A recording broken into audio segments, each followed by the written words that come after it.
Hey y'all, welcome to Geek Freaks. I am Frank and I'm with Aubrey Sitterson of Free Planet, a new comic from Image Comics.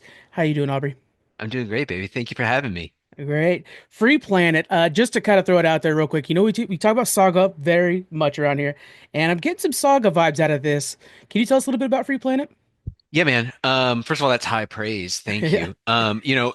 We do bring up Saga in comparisons, right?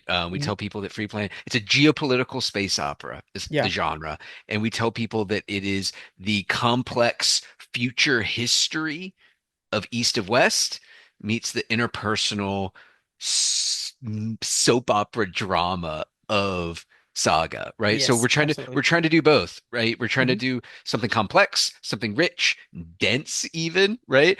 Yeah. But also something personal, something intensely personal and emotional with big military sci-fi action spread throughout Yeah. it. So we're trying to hit all the notes, man.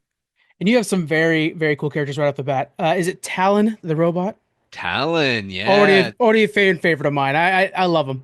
Bro, I I'll tell you a funny story. I When I first got the first issue of Free Planet done, like Free Planet's different, man. Mhm. There aren't other comics on the rack like this. It's a very specific approach. And I was a little nervous about it, so I was showing it to friends, and then I would hit them with a battery of questions. I would interrogate them afterwards, just as like my market research, Yeah. right? And one of the questions I always asked was, "Who's your favorite character?" And I was shocked. I was shocked that it was Talon, until I thought about it. And we shouldn't spoil this because I think Right, it's really good. But yeah, you're nodding. You know exactly what I'm talking. right. Like, and I realized I was like, oh, of course they love Talon. And that, if I'm being honest with you, that impacted our plans for the book. Oh wow. I went back into the outline and changed some things just in light of how much people were responding to Talon, even at that early day. I love hearing that that's the first place you went, the robot. Yeah. Amazing. I love them. Let's talk about where this idea comes from because I think, with a lot of comic books nowadays, sci-fi is a little bit on the outside of it, and you're doing a really good job of using that sci-fi lens to explore freedom and politics and stuff like that. Where did this spark of an idea come from for you and Jed? So the initial idea was very broad, and it was really just a way to kind of explore geopolitical dynamics without being without myself being hindered by Hmm. real life factual Yeah. accuracy or the audience being hindered in their perceptions of things, right? Because if you do historical fiction, no matter what the event is, people are going to come to it with their own already locked in notions of how to look at the different parties, right? Right. And that's something I wanted to get free of as well. And that's how it started. It started with the idea of space Venezuela, Yeah. a a planet with a powerful resource, but all by itself, on its own, stuck between big superpowers and trying to slug it out and trying to figure out a way forward. And from there, asking myself questions about it, it became apparent that it should be a brand new nation, that they should have won a revolutionary war. And that, the more Jed and I talked about it and thought about it and worked on it, it's been a minute since I've had anything on the shelves, man. And it's because I've been working. I've been up on my mountain figuring this thing out. And how I did it was research, just extensive amounts of research into real life revolutions and civil wars. And, mostly in the 20th century, but going back deeper too, hit the US Revolution, of course, but also Russia and Cuba and Haiti and China to get a perception of, the different factions and philosophies and political worldviews that form these revolutionary coalitions, they struggle to move forward. And that impacted not just this larger world that Free Planet exists within, but the characters who are Yeah. all members of they all fought in the Revolutionary War, but they all come from wildly diverse backgrounds and they have completely different ideas about what freedom actually is. They founded the first completely free planet in human history after fighting for independence from a brutal corporate dominated oligarchy. And now's the hard part. Now is figuring out how to move forward and um how to take what everybody wants and find something that everyone will be okay with. And it's Yeah, complicated, and that's what it's all, and that's what the book's all about. That's that struggle to, you know, rectify different perception, different views of freedom, right? right. And to really bring those all those things together is what informs not just the geopolitical maneuvering, but the military action and the interpersonal drama on the satellite the Freedom Guard's based out of. Yeah, and speaking of the different nations, what I'm harkening back to is that like late 1700s France, they had the revolution, and it's very violent in the way it happens. Of course. And and then so looking at where they were at the time is like trying to figure out, okay, what is too much at this point? We had this violent revolution. If we want peace, we have to scale back that violence that's gotten us our freedom. And you have military leaders and these war generals that are together to try to defend this planet. So, what is too much freedom for these people? Is there anything in particular that you wanted to explore in that realm?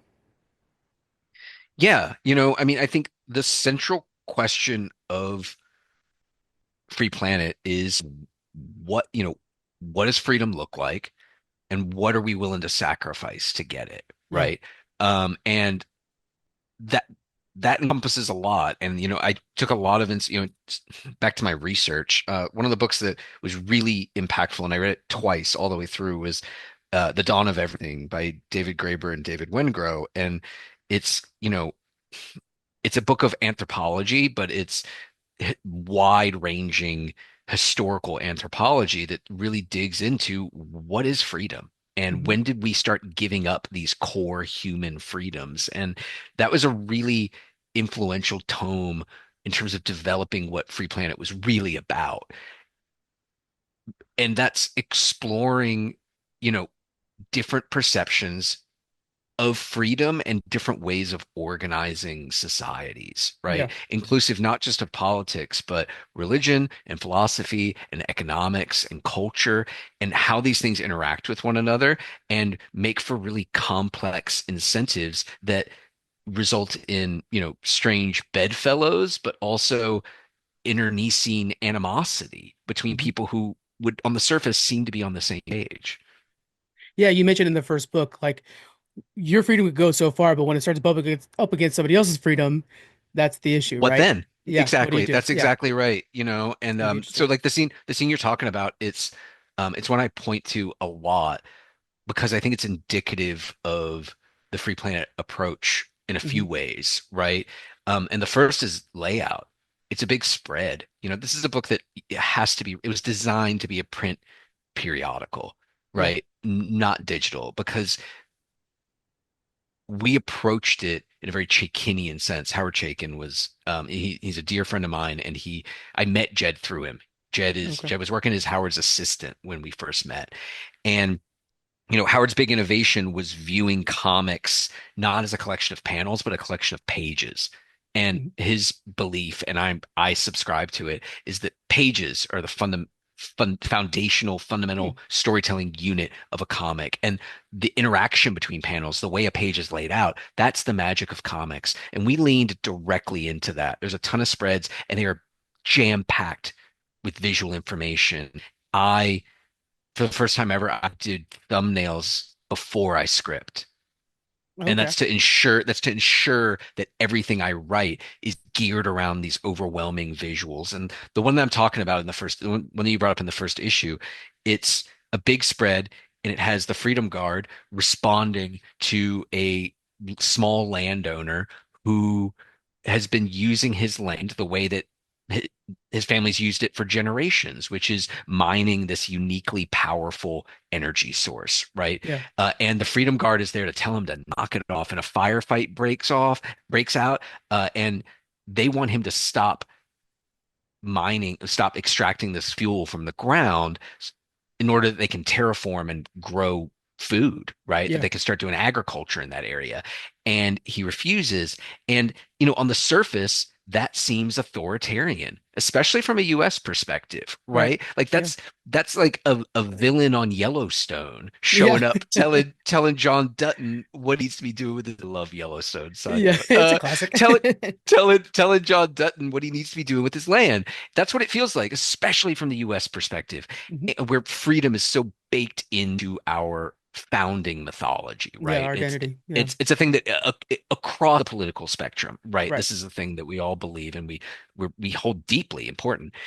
And so it feels very authoritarian and brutal. But then you look at the rest of the spread, which has graphs and charts and these historical captions that kind of give context and Right. sometimes provide added perspectives on what you're seeing. You realize, oh, this planet, they're starving. They're running out of food. And that's this is indicative of the formal approach to Free Planet in terms of how we're using diverse visual elements like charts and graphs and captions and to build out these overwhelming spreads and visuals. But it's also it's also indicative of the approach in that it's not simple. It's Hmm. complex. It's difficult. There's not a direct metaphor here. There's not a friend of mine asked me, Daniel Friedman, who's an incredible comic book writer. He asked me, doing all this research that you did, because we were talking about my bibliography, and he said, doing all this research, did you come to any conclusions? Like, does Free Planet like figure out like Yeah. what the thing is? And I say, well, no, absolutely not, because it's not what it's about, right? Yeah. It's It's almost the about point is that there is that no is the point. definitive answer. Yeah. Frank, that's exactly right. Like the point is to get you to think about it. The Yeah. point is for readers to have something to chew on. This like instead of just a B C D narrative, right? Just stretched out over 5 issues and then broken into pages. This is a collection of oftentimes discrete in that, a spread is a scene, right? Hmm. If it's not the entirety of a scene, it's at least meaningful in and of itself. There's no filler pages. There's certainly no filler issues. This is designed to be an art object and Yes. literature. It's designed to be both, right? Yeah. And that it's something you need to hold and appreciate, and you're incentivized to do that by how wonderful it looks. And in doing so, you're rewarded with a chance to live in this world and ruminate over some complicated, complex stuff, man. It's It's the been a best of joy sci-fi for like that. Like you should I walk think away so. thinking about it. Even when we're talking about that specific situation, I found myself thinking like, well, if I had a seat at the table, I would say, let's use the resources out of the mine to help buy food from other planets or whatever. Like you're wanting to be. That's what sci-fi does, right? It makes you walk away thinking Exactly. like, well, this is what I would tell Kirk to do. You change up, your plans. That's exactly right. Yeah, Yeah. man. And that's, a lot of that classic sci-fi is what we're hearkening back to. Yes. When I was formulating the idea of this planet, this like trying to go its own way and be completely free and, really based around personal autonomy, it Hmm. was heavily influenced by The Dispossessed by Ursula Le Guin. It's one of, if not my favorite novels. And I was talking to Howard Chaykin about it, Hmm. and he's like, you need to read Cordwainer Smith. Have you read Cordwainer Smith? And like, I don't know, like it's earlier. It's from the 60s, and Yeah. it's it's bananas and I adore it. But it's like it's the text for not only Ursula Le Guin's like Hainish cycle, but also Frank Herbert's Dune, right? Yeah. Like it's There's a lot of that in this. alarming. A lot of It's a that lot. vibe. Well, Yeah. that's the thing. And like it's alarming how much these two kind of more popular and more well-known works today, Mhm. it's alarming how much they took from Cordwainer Smith's Instrumentality of Mankind Yeah. oeuvre, right? And it's alarming, but that's also one of the really cool things about sci-fi is, as ideas become tropes and Right. get utilized, and you know, it was our hope to be able to contribute to that, to play Hmm. along. And, I took Howard's advice and I read a bunch of Cordwainer Smith, and it was really valuable in terms of like thinking about this world. But I'll tell you, it's that stuff pales in like in terms of influence pales in comparison to the nonfiction research that I did. Yeah. The aesthetic, right? The sheen kind of comes from this classic sci-fi stuff, Hmm. but what informs it, and I think this is true of if you look at Cordwainer Smith, deeply, deeply knowledgeable and enmeshed in global politics, right? Yeah. Geopolitics of his time. If you look at Frank Herbert, deeply knowledgeable of religion and anthropology and ecology, right? Yeah. Ursula Le Guin was the daughter of anthropologists herself, Yeah. right? So like to catch up to these folks, I had to do I had to wear out my library card, man, in order to get Aubrey, you're not allowed to the come back. I know they got sick of seeing me, Yeah. but because I needed to learn enough to Right. build the foundations of this thing. Well, and touching on that, I think one of the things that you add that I think might be not lacking, but focus in your book is how grounded these stories can be. Because not to give any spoilers away, but I mean, like the scene that's in a cabin, it's on the last few pages there, that right there, you're like, oh, that's gonna ripple like crazy, you know? And Hmm. it's just those one little things that can like change how this entire planet works, and just the discussion where you take someone aside and you discuss what future looks like, what freedom looks like, and that could change the direction that entire thing goes. And so all these big geopolitical moves are happening, but it also brings it down to very personal moments that can swing things back and forth very rapidly. Thank you for saying that. It was important to me. My previous work, I had, especially my Dark Horse stuff. I had No One Left to Fight, Savage Hearts, which was with Jed, Yeah. and Worst Dudes.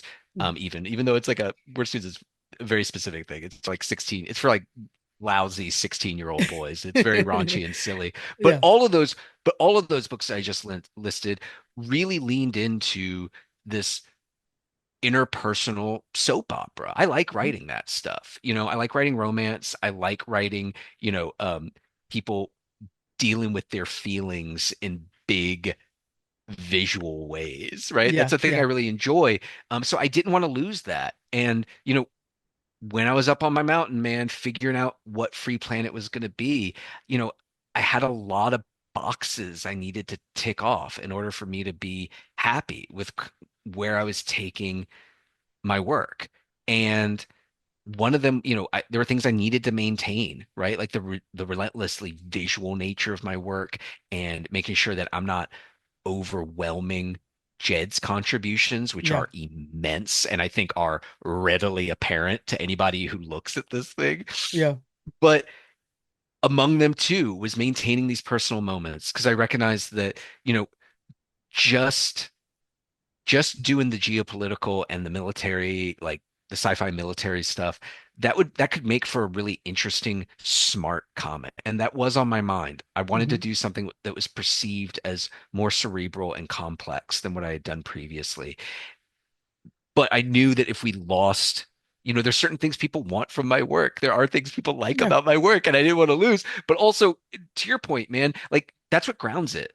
That's Yeah. what makes it important. And for me, the trick was in making sure that the interpersonal drama wasn't incidental. Hmm.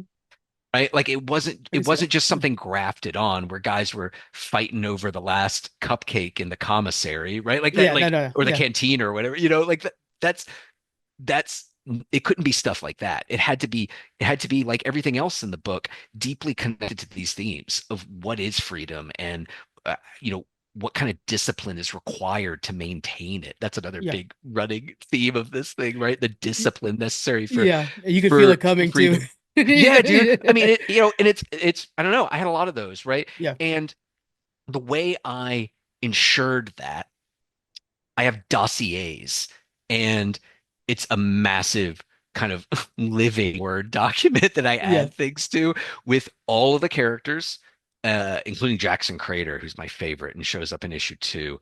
Okay. The I can give you a little spoiler for him Okay. later. Good. Let me get through this first. I'm sorry, I'm Yeah. very tangential. Yeah.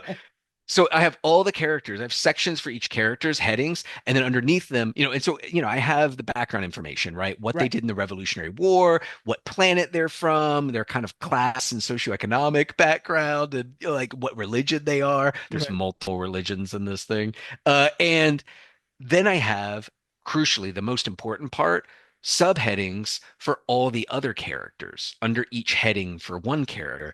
And that's where I explain where they agree, disagree with these other characters. And that that's the crux of it all, right? Like whenever there is interpersonal drama, scratch the surface of it. Sometimes you don't even need to scratch. What's Yeah. beneath it is these conflicting ideas about freedom, sacrifice, discipline, and authority. Those Yeah. four things and how they interact with one another. And it doesn't even need to be a big explosive confrontation. It could just be a conversation between two guys leaning against a vehicle and just kind of talking about today's events. And right there, you feel like, oh, I could be the third guy sitting there talking about this as well. And that makes you, doesn't matter how many planets away it is, makes you feel like you're right there with them. Hell yeah. I love hearing that, brother. Thank you. Of course. I want to talk a little bit about the artwork, of course. Yeah. You had talked about how it's page by page, and you really feel that. Panels exist, sure, but you feel like the color touches the very edge of the paper every time. What was some of the intention with your artwork in this one with Jed and everything like that? So, you know, I did for the first time ever, I did those thumbnails, but I think it's important for me to point out, um, I don't send those to Jed. I do Okay. thumbnails for me so that Hmm. I can write a script visually and I don't ever like lean on just do a 5 panel grid, right? Just Yeah. those pieces around and things like that. It's a way of making sure that I ideate my scripts as visual experiences. And then I try and communicate that information textually through to Jed, but almost without fail, he comes back with something better because he's Yeah. better at that than I am. And I think that is the most significant part of Jed's genius, right? To look at the pages, the first thing you notice is what an incredible draftsman he is, Hmm. because he can draw everything, and he draws it beautifully. And the world, and he doesn't skimp on detail. He does not slack. He does not cut corners. No, it's These full pages. Yeah. Yeah, dude. And there's not I mean, there's dead space, but even the dead space is filled with stuff that is thematically linked to what is being discussed on the page. Hmm. And so he's incredibly diligent. He's an incredible draftsman. His craft is outrageous. Yeah. But the true Jed differentiator, the reason that Jed is the only one who could have done this comic is his outrageous skill at page design. And that's why I don't send him my thumbnails because he's better at this Yeah. stuff. And he not only comes up with ways to display the information that I've asked to squeeze onto a single page. He not only finds a way to do that, but he finds ways to do it that are visually interesting and crucially speak to what's being discussed. He actually engages with the material and at every stage of development, this has been the case. It really was a game of one-upsmanship with me doing my extensive research and him doing outrageous amounts of design work, right? And this is not a thing anyone's expected to notice on a first read, but Free Planet, my belief is that it warrants a couple reads at least. Okay. And if you go through it again, you'll start seeing this stuff. Different groups of people use different types of guns. They get their power from Hmm. different places. That impacts the style of machinery and ships and vehicles that they use, which as the series wears on, we learn also impacts their strategy and tactics in Hmm. combat and touches on and is informed by economic realities. It's all interlocked because Jed and I are in Simpatico and we have this idea that we want to explore and we just keep layering and layering more and more and more on top of to make it more and more complex. And Jed's the Jed's the perfect partner for it. I can't imagine doing it with anybody else. Is there anything that Jed took onto his own that you find changes your story, but also was an improvement that you wanted to embrace? Oh, interesting. So, I mean, every time he's sent over layouts, right? It's like the Yeah. real answer, right? Like, because I do my thumbnails and I have if you go like digging on my Substack, you can find I did a process post like that shows my thumbnails and then his layouts and then his inks and then the final, so you can see Yeah. the changes. But and some of them are closer than others, but he always makes changes to the actual storytelling that I adore. I think early on in the design stage, because very, very, I gave him very broad descriptors for archetypes, right? Hmm. And they archetypes from classic sci-fi combined with archetypes from like real world revolutions, right? Okay. Oh, And nice. and so I sent him this list of archetypes, and then he started doing design work. And a lot of the character, and this is the thing I like doing because I like to let the character design guide who the characters are. And I Hmm. think it's important to go the other way too, because some characters I did have more of an idea for. But all of the characters, Jed took such a strong lead in figuring out what these folks are going to look like. And that impacted the story on a really profound level as well. Yeah. And then with your letterer, did Jed do the lettering, or did guys have another letterer? No, our letterer. So we're colored by Vittorio Estone. Hmm. Incredible. It's my first time working with him, but will not be the last. So And bright, so vibrant, wonderful work. so lush. And Yeah, it was nice letter work. was Taylor Esposito, who's lettered Okay. almost everything I've ever Yeah. done. He's my guy. And he's, both Vittorio and Taylor were very patient with Jed and I both because we have a vision for this book. We know what we want it to look like, Yeah. and it we go a few rounds of corrections. We're very because we're and we pride ourselves in the types of corrections and the notes that we ask for. This is not, we're not bad clients, right? And Hmm. like, we're not, try that in blue.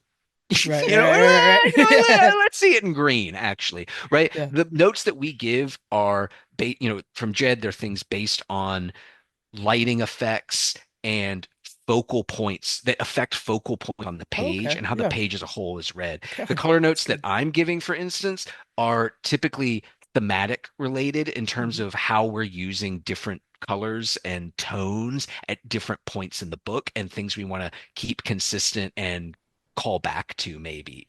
Right. So the notes that we're giving are substantive, but also based on on achieving a specific effect. They're not random. They're not uninformed, right? Right. And you know, Taylor's incredibly patient with me, and he's learned over the course of years. But it's because we have a shared vision for the power and importance of good comic book lettering, right? Yeah.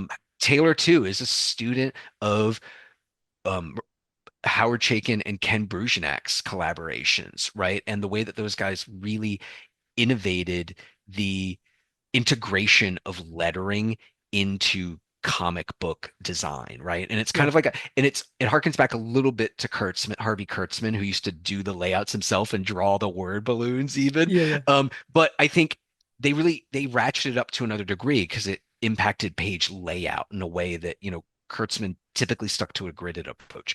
And Taylor is game and he's eager to explore kind of the outer reaches of what counts as comics, right? Like Right.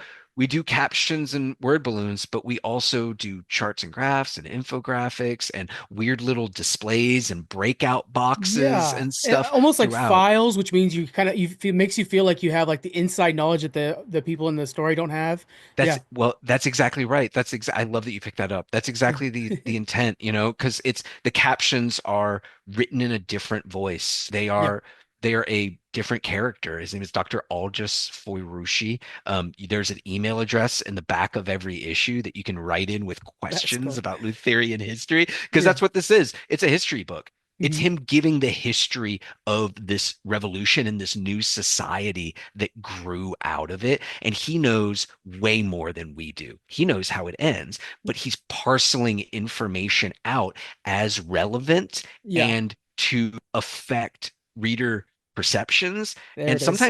sometimes to even undercut them or outright contradict what you're seeing on the page. And it's again, it's a matter of separating out. So like here's the hindsight's 2020 view of what went Hmm. down. And then here's everybody who was theirs, separate, entirely different perspective on what happened and what it meant. So not to spoil anything, but are we Yes, looking at sir. an unreliable narrator in that sense? Does he have an end goal for the reader? Like it's important that the reader believes this certain faction did best type of thing. And so is he kind of leading us down a path and we're supposed to visually see something different? I struggled and made every effort for all just for Rushi to play it down the middle, right? Okay. And his voice, and and he speaks factually about things, but Hmm. the voice of the narrator, Dr. Aldous Furushi, he it's the reason I'm reading The Spanish Civil War by Hugh Thomas. I'm reading it for the second time right now. It's like Oh boy. 1,200 pages. It's a monster. Jesus. I read so I loved his writing so much, and also it just seemed relevant. I read his history of Cuba, which goes from like when the Spanish won it from the English or vice versa, all Hmm. the way up to like into Castro, Oh right? wow. Yeah. So it covers a huge amount of time. It's massive.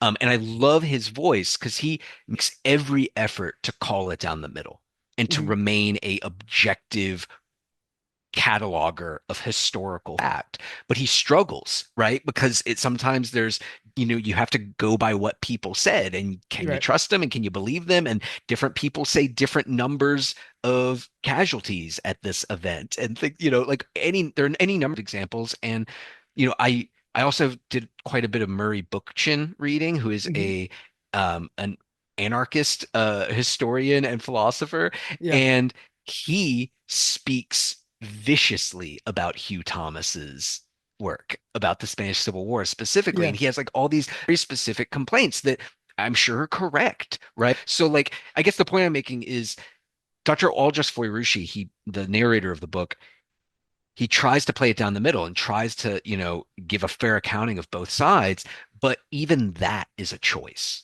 Yeah. That's a good point. Yeah. Right. Uh, Even the center path, even like trying to like, in any kind of political discussion, even just the center path, that's not a neutral position. right. Yeah, I mean, it reminds me so much, not to go off topic, but I'm a big fan of George R. R. Martin's work, and we have Fire and Blood out, and it's all the accounting. It's a maester looking back, and his two main sources for like the Dance of the Dragons is the guy from the brothel, like the entertainment from the brothel, and the maester. And it's like the maester's like, oh, they did things right, and the guy from the brothel's like, nope, they hooked up. And so, I love that. and then it's like I as you're watching, of course, like the show or whatever, you're like, oh, the guy from the brothel was right every time. It's Yeah, I'm it's with you, man. I love an unreliable narrator. I read it's for the fun. first time over the pandemic. I always thought Wuthering Heights. Have you read Wuthering Heights? Oh, I haven't yet. No.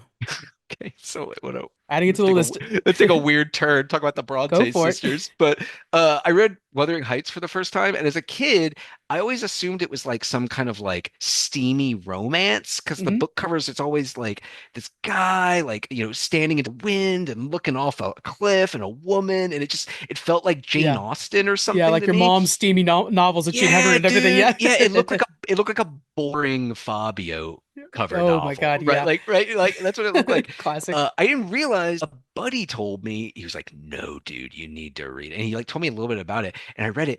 Bro, it is a revenge story about the hardest, coldest man who's ever lived, Dang. getting over on everybody who wronged him.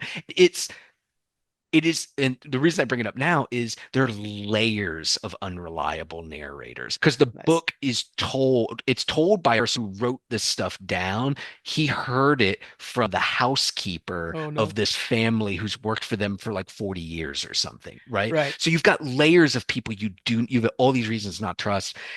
I hesitate to call the narrator of Free Planet unreliable. What a great question. I hesitate to call him unreliable, but he is biased. I'll Right. say that. Every Everybody is, and historian everybody's their is. bias. Yeah. Every historian is, and that's absolutely part of it. And you get to see more of that specific point of view in the back matter. Every Okay. issue has a few pages of Yeah. back matter, which is brand new essays written by me, but in the voice of Dr. Algis Foiroshi, with new painted illustrations, hand painted, Hmm. traditional media, just like the covers. New two new painted illustrations from Jed in every issue. The cover is gorgeous, by the way. Just to throw that out. The hand painted, you could feel it. It's definitely Jed's a something more to monster. it. I mean, like Yeah. it's obscene. I keep finding strengths of his that I did not know that he had. I didn't know he could paint like this. He was like, oh, because I was like, we need to figure out a colorist so we can get this cover done. He's like, oh, you know what? I think I'm gonna paint the cover. I'm like, perfect, do it, Yeah. yes. And it's like. I don't know. I try and That's trip him wild. up sometimes. I'll be like, you know what? Let's do a big Liefeld figure, like full body Yeah. Yeah. on the Yeah. left side of the page, like floating over the panels, right? Liefeld figure, go. Right. And I think because like he doesn't draw anything like Liefeld, he doesn't lay out pages like Rob Liefeld.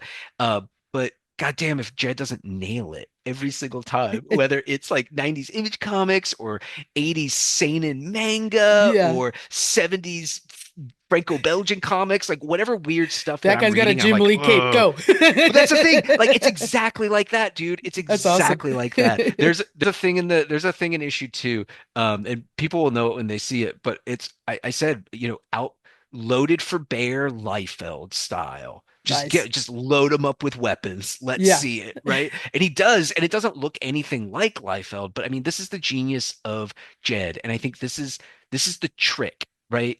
Mhm. If you're an artist, inclusive of writers, right? If you're a creator can't ever be trapped in mimicry, right? And Right. you avoid this a few ways. One is research. One is actual, not watching movies or reading other books, but actual research, right? Hmm. Nonfiction reading. The other one is when you do partake of other fiction, right? When you read other comics or books or watch movies or TV shows, ensure that what you're lifting from them is not just surface aesthetic.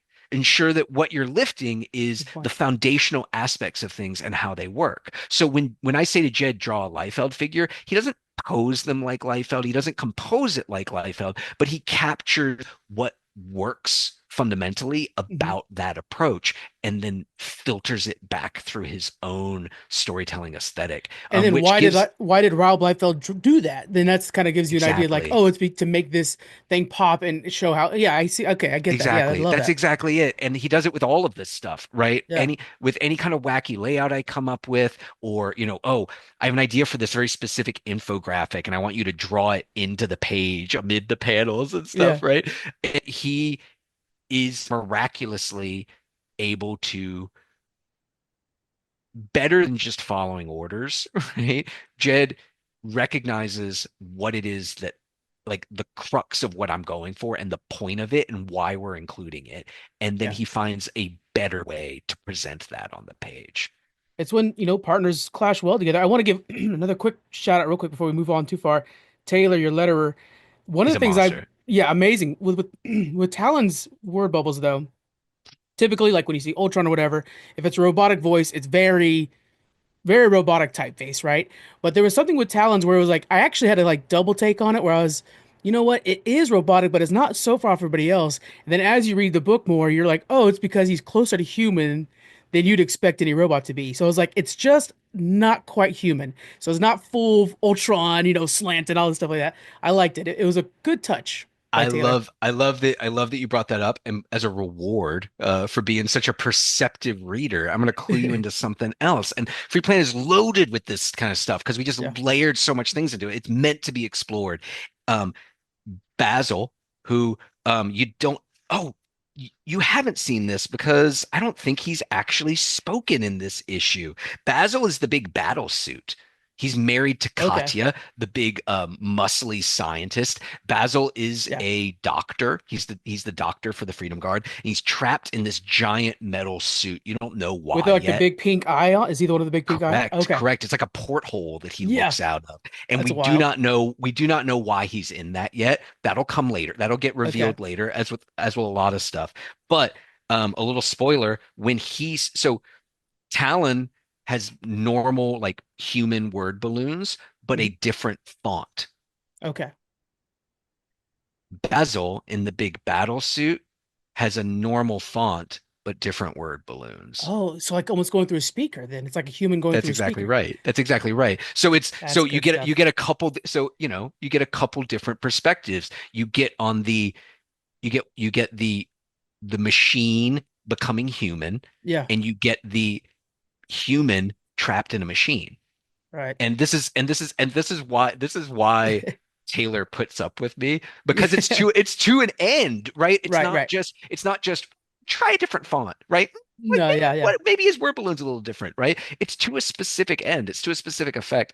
I was talking to so I'm gonna drop a name. Sorry, I've already dropped a few. Yeah. But yeah, he gave us a blurb, so I feel like he gave me a blurb, so I feel like it's fair for me to drop the name. Jonathan Well, Lethem, okay, yeah. incredible. No He's one of my Yeah. favorite novelists, and I've known him for many years because I was fortunate enough to work on Omega the Unknown Hmm. that he wrote at Marvel. I was assistant editor on that book, and I've kept in touch with him, and I was showing him Free Planet. I printed out a bunch of it because I wanted to see it in print, right, to Yeah. be able to read it properly. So I like done color printouts and I brought him to his house and he made ham sandwiches and we were looking at this thing and chit-chatting about it. That's awesome. Yeah, it was pretty cool. And he says, I was telling him, I worry every issue that Vittorio and Taylor are gonna quit on us. He's like, Mhm. why? Because I'm just a nightmarish micromanager because and Jed's as bad as I am because we have a specific idea of what we want to accomplish here and what we want to be Right. doing. And he stopped me and he says, no, no, no, no, no. You're an auteur. I said, yeah, yeah, that sounds Yeah. better. Let's go Yeah. Well, when you see a with cover that. like that, you're kind of like, oh, this is fine art. Okay, I get what you're Yeah, yeah, doing. yeah, yeah, yeah, that's right. Oh, So yeah, no, but that's wonderful. it's yeah, those guys are incredible. Like the Yeah. book would not work without Vittorio and Taylor, and their contributions to this thing are immense. And it's felt too. I'm gonna throw one more name out there since you're dropping names. Let's go ahead. Let's drop some names. Robert Kirkman's got a blurb at the back of this thing too, so make sure you guys check that A out as good well. one too, man. Yes, it. I was like Can I read part of insanely it? hyper. Yeah, go for it. It's insanely high It's praise. I was on the like, post. damn, It's on the poster, and I have the is it poster up above my okay? desk because Nice. I'm just a shameless mark for Oh, I would myself. too. No I'm claims. stoked, man. I'm so Of stoked course. about this thing. Rich, intricate world building Yep. that is equal parts Dune, Claremont, and Saga, while being wholly original. I Robert mean, Kirkman. that Pretty is a good, huh? that is insane. Yeah, that's pretty for Robert Kirkman of Who all are people. we to argue with the Robert I Kirkman? know. And look at It would Invincible. be He knows how foolish. to do space opera stuff. I He mean, knows what he's doing, man. definitely. Yeah. Yeah. No, it means a lot. It's Free Planet is a big swing. Hmm. It's something, it's different. I think I started off this interview by saying there aren't other You did. books Yeah. like Free Planet out there right now. And I don't know if I've ever seen one that's like Free Planet. Yeah. It's designed differently. It's designed to operate differently, and it's a lot. It's not a book you burn through quickly. It's not a breezy read, but that's by design Hmm. because things need to be if you want to chew on something, it needs to be substantive, Yeah. right? Oh, What a weird metaphor, but we're gonna stick with it, man. Yeah, but it's accurate. Yeah. it's a big chewy piece of meat, Free Yeah. Planet, and you gotta ruminate on it, man, like a Mhm. cow, chew that cud, Yeah. and it needed to be dense to accomplish that, but I recognize that that's not a popular flavor right now. It's something different. A buddy of mine referred to it as counter programming Yeah. for But it has for its comics and books. moment right now. I would say like a really good example is Absolute Man Martian or no, Martian the Martian Manhunter. Manhunter, great book, gorgeous book. But that is kind of what I'm getting with this, where it's like this is closer to art. It's more of a statement than it is for your flash in the pan, real fast comic book, you know. And Absolutely. I think there might not be something before, but there is something coming up where this book fits perfectly in Hell yeah. I love hearing that, brother. And it. that's why it's been, it is different. It's new. And that's why it's meant so much to have all these blurbs from people that they Yeah, get it, that folks who are so well placed in the industry and so knowledgeable about comics and how they operate, the fact that they recognize that this is something worthwhile and this is yeah, something different and worth paying attention to is enormously gratifying. And yeah. I'm stoked for everybody else to get to read this thing finally. Which you guys will be able to read this. It's going to be on May 7th. You guys can pick it up online, but I, of course, recommend you guys go to your local comic book shop and put it on your Don't pull list, guys. I'm gonna make that even I'm gonna interrupt and make that even stronger. Don't read this online. It's gonna be a nightmare. It's Yeah, charts and graphs and too much text. And crucially, there's so many spreads. And the simple fact of the matter is you true. cannot appreciate a comic book spread digitally. Yeah, The aspect ratios of whatever it is you're reading it on are off, and you cannot appreciate the entirety of a spread. And that's how yeah, this thing was built around. It's built around you sitting on your couch, spending some time with it, poring over this thing, being able to flip back and forth yep. easily. That's how it was designed, and you're robbing yourself of that if you read it digitally. So just a little behind the scenes, I get everything as a PDF to kind of, read it I'm beforehand. sorry for you, Nope. And I Frank. have to It like, sucks. I always like to zoom in a lot. So I get like kind of bubble by bubble. So I can really kind of absorb each of them. But then I kept zooming back out. Yeah, what a nightmare. I tell people it's actively hostile to digital reading. It is. Actively. Can I give one more I know you're trying to get me out of here. No, Can I you're add good. one You're more good. Go for spoiler? it. Go for it. Um, we do the spinning book gimmick Oh, later like, on. yeah, like The whole book spins around, that's right? wild. It, it's I mean I started doing it. I was like, why don't more people do this? And then I got halfway through and I'm like, oh, I get it. It's Yeah, difficult. yeah. It's very difficult to plot out and plan and That's um impossible with digital too. and that's the other thing. I don't know what it's going to look like in digital, but it Yeah, doesn't matter because it's not how it's meant to be read, yeah. and like even and because the way we read we read left to right in this country. So the way that you would want it to spin is the opposite direction that Oh, PDF you're readers killing spin me. it. So in order to read it digitally, your ass is gonna when you get your preview copy, Yeah, you're gonna have to hit the spin button what three times? I don't know, yeah. like I And then five spin times, it a all the ton, way back around to get it. every single time to get it to I'm gonna be position thinking of you, properly. Aubrey. It's terrible. It's dreadful. Do not read the digital version. You'll Yeah. hate yourself. I'm gonna be getting the paper version for sure, Hell yeah, guys. my man. Yeah, May 7th. Make sure you guys head to your local comic book shop. If you have to, go to image.com. We'll have all the links in the description as well. Imagecomics.com, by the way. Thank you so much for joining me, Aubrey. I had a Dude, great this is a chat. blast. Thank you Yeah. for having me. All right, guys. Again, Free Planet, local comic book shop, May 7th. Link in the description. We'll see you guys next week. Bye.